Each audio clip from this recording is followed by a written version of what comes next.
હું વસંતલાલજી બુટાણી, મારું ગામ બોરડી સમઢિયાળા, તાલુકો જેતપુર, ગૌશાળા રોડ. અમે આની પહેલાં 2 વખત આવેદનપત્ર આપેલા હતા અને 3જું આવેદનપત્ર અમે આપવા આવેલા છીએ.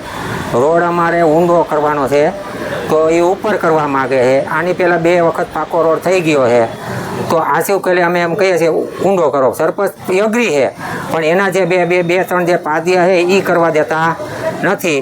અને અત્યારે અમે ના પાડેલ હોવા છતાં ત્યાં તૈયારી કરવા માંડી ગયા છે, જેથી કરીને અમે ફરીવાર આવેદન દેવા આવેલા છે. તો આ વાતને મામલતદાર લોકો અને ટીડીઓ ધ્યાનમાં લે એ મારી અપેક્ષા. સુરેશ, બોરડી સમઢિયાળા ગામ, ગૌશાળા રોડ બનાવવામાં ઉતારીને 2 વાર રોડ તો બની ગયો. ઉતારીને માગણી કરી હતી તો મંજૂર નથી આપતા. પરાણે બળજબરીથી રોડ બનાવવા માગે છે. મારું નામ કમલેશભાઈ મનસુખભાઈ બુટાણી, ગામ બોરડી સમઢિયાળા, તાલુકો જેતપુર.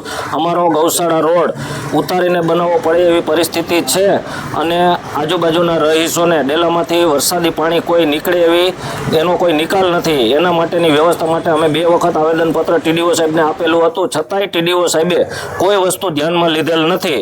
અને અમે લોકો આ 3જી વખત આવેદનપત્ર આપવા આવ્યા છીએ, છતાંય આ લોકો ધ્યાન આપતા નથી. એના માટે અમે 3જી વખત આવેદનપત્ર આપીએ છીએ. લોકો આ જોવા પરિસ્થિતિ મકાન બીજી વખત બનાવી શકે તેમ નથી અને છતાંય ઓલા લોકોને ગ્રામ પંચાયતને રોડ બનાવવો છે, તો આના માટે યોગ્ય પગલાં લઈ આવે એવી અમારી માંગ છે.